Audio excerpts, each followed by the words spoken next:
Hey y'all, welcome back to Mommies and Me. You are now tuned in with your girl Me. And before we get into this video, I want you guys to go like, comment, and subscribe. Also hit that notification bell down below so that you are tuned in whenever the newest videos drop. Now let's get into it.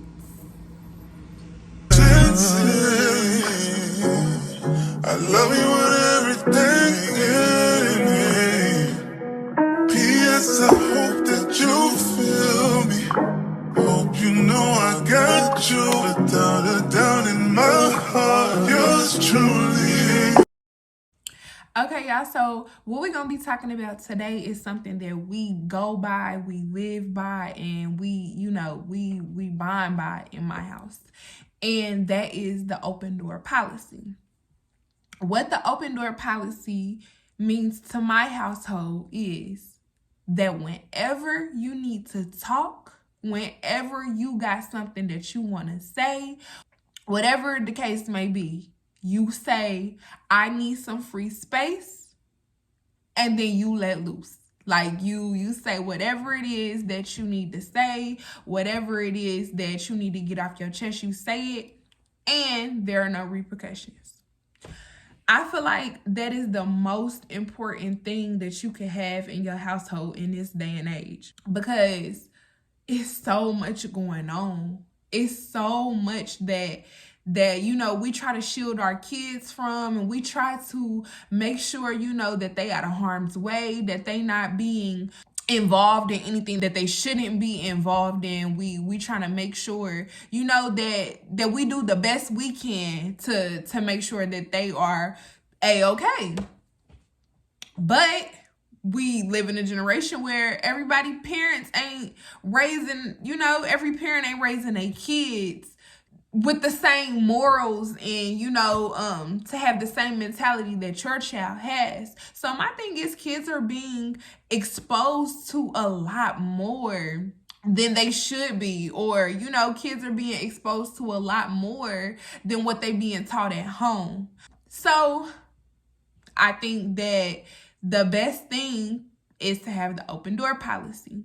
We, as Black parents, and I say Black parents because I am a Black parent and I am a Black single parent, so I gotta be extra on top of it. We as Black parents, we get stuck in cycles. It's like fear of overexposing our child to a certain topic or certain things makes us like fly off the handle when they come to us and they try to talk to us, about curiosity, about, anything that they fear that they could get in trouble by. It's like we fly off the handle about it. And so therefore it make it hard for them to talk about it. And I say it's a cycle because 9 times out of 10, that's how your parent did you, or somebody close to you in your family that talks to you on, it's just a cycle. So we practice that in my household. When my son wanted to talk, my son is 6, and we started early. I made sure that I started early because, like I said, it's just us. I got a 6-year-old, I got a 2-year-old, and I make sure that they know everything that they need to know appropriate for their age. But at the same time, I want to make sure that ain't nobody else out here trying to give you the wrong game. I'm going to give you the game so that you know what you need to know when you need to know it. But I want to make sure that, the kids ain't out here just telling you anything. I want to make sure other adults ain't out here trying to trick you. It's so many. It's predators. The world is sick. It's some sick stuff going on. It's the freedom of being able to be truthful and to be honest. What we as parents say that we want all of our kids to be, but then when they do be truthful and honest, we at their neck. So I told my son a couple of years ago that I was implementing the open door policy. And so he like, what's the open door policy? And basically I explained it to him like I explained it to you. Anytime that you need to talk to me, I do not care about what it is. I don't care how childish it is. I don't care how little it may be. I don't care. Tell me. The moment that you say, Mom, I need free space, That is the point where everything kind of go out the door within reason, of course, because I'm not going to allow you to do, anything harmful, or, like boundaries are still put into place. But at the same time, anything that you tell me after, Mom, I need free space, you're safe. What's up? I'm all ears. What you need to talk to me about? Because my thing is, to you it may be little, but to them it could be, oh, my mom listening to me. Like, oh, my parent is, they ain't tripped when I said this. So now they gonna trust you with the big things that they need to tell you. And my thing is, when they able to talk to you at home and they able to get all the information that they need to get, or that they curious about from you, they not gonna go out here and search for it from people and from kids that's they age that they don't even know, and they giving the wrong information. They not gonna search for it. They not gonna be fazed by nothing that another person tell them or that another kid tell them. So you gotta implement that. You gotta listen to your kid. You gotta stop flying off the handle. You gotta be patient. And you got to learn how to open up to your kids. Sometimes you got to have real, raw, authentic conversations with your kid. You are over them. Like, you are the steward of them. You got to lead them and guide them the right way. Like, train a child up in the way that they should go. You have to be able to catch them, because if you don't connect with them at a young age, by the time that they teenagers, it's over. And that's why you see so many people with teenagers and they like, oh, they just out of control, or I don't know what to do, or I don't know where I went wrong. Like, you went wrong because you didn't connect with them. And don't get me wrong, because at a certain age, kids start smelling themselves. Why? We all been there. It wasn't that long ago for me. I'm only 25. So, at a certain age, you start feeling yourself. You start feeling like, you start thinking you grown, or whatever that means. Because, child, at 25, like, you got all the grown people responsibilities, but you still don't know everything. So I'm, basically, kids do be feeling themselves. So I ain't saying it in that aspect, but I'm just saying, like, y'all gotta really, really start hearing y'all kids out. It's so many situations that could be avoided if y'all would just, like, listen to y'all kids and don't yell all the time. Kids be wanting to talk, for real. Kids be wanting to talk. Kids be wanting to be loose. Kids be wanting to be free. And me, myself, I'm still learning. I'm still learning how to not let certain things get to me, and my patience, and not to yell, and to be soft and gentle when needed. And I'm still learning that. I'm definitely still learning that. But one thing about it, my son could definitely tell you that it's not nothing that he can't tell me under the sun. That includes allowing them to tell you how you make them feel as well. You don't gotta like it. You don't gotta agree with it, but that includes them having commentary on how you treat them and what they expect of you, and how you can be a better parent or a better person for them, or a better role model for them. Like, the open door policy is literally anything you want to tell me. So if that means that my son come and tell me, Mommy, you hurt my feelings, and I feel like you treat me mean, or whatever, that means that I gotta take that. At first, I gotta listen, because I'm not listening to respond. I'm listening to understand. That's first and foremost. Whenever your kid comes and tells you something, you listen to understand, not listen to respond. Because when we listen to respond, we tend to be defensive. The goal is not to get defensive, because my thing is, they're not wrong. You cannot tell a kid how they feel. That you trying to go behind a kid and tell them that, no, this is not right, your perception is wrong, or is basically saying that their feelings is not valid. And that is going to be another way that a kid will lose your trust. Because if their feelings aren't valid ever, then what am I talking to you for? My feelings don't matter. So what am I talking to you for?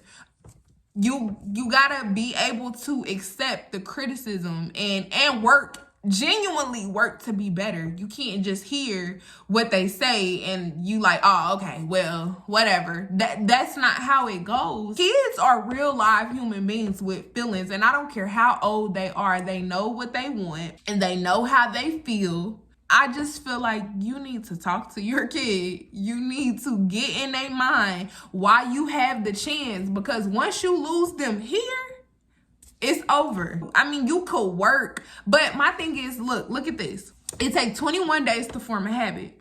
So after 21 days, it's gonna take you 21 more days to break the habit. So my thing is, if you lose a kid, you know, at when they're young and they get to the age about 12, 13, it's gonna take you 12, 13 plus years to break whatever habits that they have grown. So it's better to get them while they're young, because that's when they open and they as sensitive, you know, as they can be. And I done been through a lot of stuff as a kid, and you know, just a lot of stuff that children is not supposed to go through. And I feel like it all comes from not being able to talk to people. Like, kids face a lot of stuff that we don't even like really be realizing. And y'all gotta quit telling y'all kids what they don't go through. Like, y'all like a kid, if a kid come and tell you they depressed, please believe them. They depressed. My thing is, ask them, sit and talk to them, get them counseling, whatever the case may be. If a kid tell you they don't feel right, anything, help them. Get them the help that they need. Stop feeling so down or like you care what other people say, so you don't want to do this for your kid. Like, no, get your kid the help that they need, because they not lying. They not doing it for attention. If your kid don't feel right, if your kid feels sad, if your kid say they depressed, they depressed. Don't say, oh, you a kid, so how could you go through that? Or, you know, like, what do you have to be depressed? A lot. We in a whole different century. We going through a lot, especially now. These kids been in the house non-stop for a year straight. Little interaction with people on a regular. Talk to your kids, because you will be amazed at the things that run through your kid head when you just sit and talk to them. And my thing is, you don't even gotta ask them a million questions. All you gotta do is sit down and really show you care and that you listening. I promise you, it will blow your mind what they tell you. And it don't always gotta be bad. Like, that's where you find your kid. That's where you see what they like. That's when you see, you know, who they truly are, because they have identities. Kids definitely have identities. They have big identities, colorful imaginations. Kids, they be on to something, for real. But people don't really take the time to really sit and talk to their kids. They expect the kids to just know better and know it all. And it don't work like that. It don't work like that at all. I'm never judging, because I've been in that boat. I've been in a boat where I'm like, whoa, like what's going on? Because I don't understand. And it's like, I didn't understand because I didn't ask. I didn't understand because I didn't take the time to listen. I didn't understand that you going through all of this and I'm not even realizing it. My thing is, you could lose your child and they be in the same house as you, under the same roof as you. You could lose your child mentally and not even know it. Like, not even know it. I'm talking about y'all living regular day-to-day lives and you don't even know that all this stuff is on their mind. Implement the open door policy. I'm telling you how your life will change. It takes some work on your end, because my thing is, you can't just be telling your kids that, okay, you can tell me this and I ain't gonna blow up if you say I need free space and then you blow up. That's not how it works.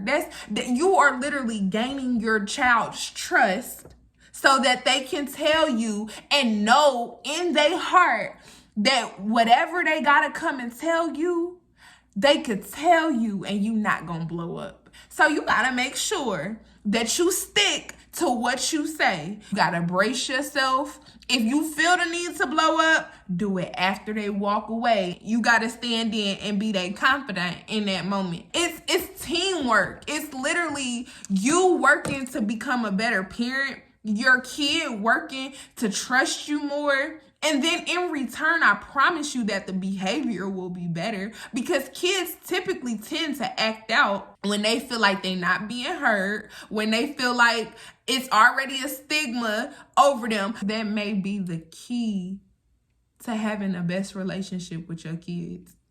And it don't gotta be that you trying to be their best friend or nothing like that, but then again, I don't see nothing wrong with trying to be your kid's best friend with boundaries. The stigma and the cycles that the older generation taught us, they gotta go out the window, because they lived in a different time and they love from survival. And you can't love off of survival in this generation. That's not how it works. You gotta love and wholeheartedly love. Like, you gotta love with no limitations. You cannot be in survival mode with your kids. You can't pass down the same messed up generational trait that you didn't even feel was right. Like, you as a kid didn't feel it was right. You didn't like it, so why you doing it to your kid? And another thing, quit saying, oh, my kid's bad. Sometimes I catch myself like, oh, they bad. Like, and you know, it'd be a joke, but at the same time, no. Quit speaking that over your kids, because what you speak over your kids manifests.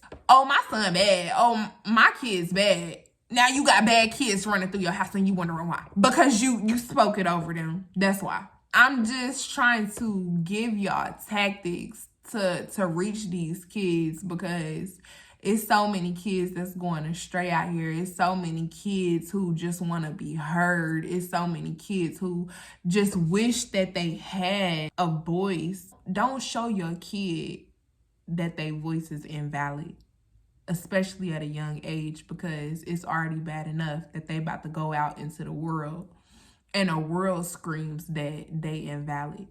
Don't do that to your kids. Make sure that they got all the tools that they needed, and that includes a healthy relationship with their parent, because the relationship that a kid has with their parents, both mom or father, shapes the way that they view relationships in life, whether that be friendships, whether that be intimate relationships. It shapes that. You gotta be open, you gotta be transparent, you gotta love, and you gotta pay attention. For real. That's how we get our kids back. That's how we never lose our kids. The goal is to never lose them. But if you have, you gotta work overtime to get them back. Get their minds back. Speak life into them. Don't tear them down. Don't break their spirit. If you got people that surround you that's always telling you, oh, you need to beat your kids all the time. Now, my thing is, you know, whooping the two ain't never hurt nobody. But don't be out here beating your kids just because you don't understand them, when you can literally just talk to them. Talk to them. Next time that they get in trouble, like for real, take the time, sit and talk to them. Don't beat them. I don't care how bad it may seem. You know what I'm saying? Because they do be doing some wild stuff sometimes. But sit down and talk to them. And I mean, literally, talk to them until you get to the root of the problem, because I guarantee you that a lot of these problems that kids are having, even up to the teenagers, a lot of the problems be surface problems. You got to get to that root. That root, that's like a tree. You can cut a branch, you can cut the leaves off, you can cut the limbs off. But guess what? That tree's still gonna be standing if you don't cut them roots out. If you don't cut them roots out, guess what? It's gonna grow again and keep growing and keep growing. It's always gonna be a problem. It's gonna be more problems, and it's gonna be a problem to trump that problem and another problem to trump that problem. It's always gonna be something until you get to that root of that problem and you dead that. And guess how you get to the root of the problem? You talk to them. You talk to them with no judgment. Open door policy is the way to go. Implement it. And soon. Because we need our kids back. We need respectable young men that grow up to be confident, strong men. We need these little girls to grow up to be queens, like for real, with morals and standards, so that they don't accept the bare minimum and that they not out here acting any type of way. We need our kings and queens. Our children today is our future for tomorrow. So I leave y'all with that. Talk to y'all kids, implement the open door policy. I'll see y'all next video.